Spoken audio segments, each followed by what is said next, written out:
Bro, what are you doing?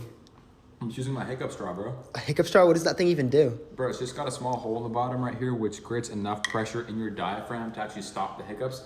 And I mean, bro, it works perfectly. I mean, even Mark Cuban from Shark Tank, he said everyone's gonna have one of these in their medicine cabinets eventually. I mean, it works for me. So. That's actually pretty crazy. Where can I get one? I kind of need one. Yeah, bro, I can send a link to you, and I can also put it at the bottom of the video. I will say there is a flash sale going on right now, and it ends at the end of today.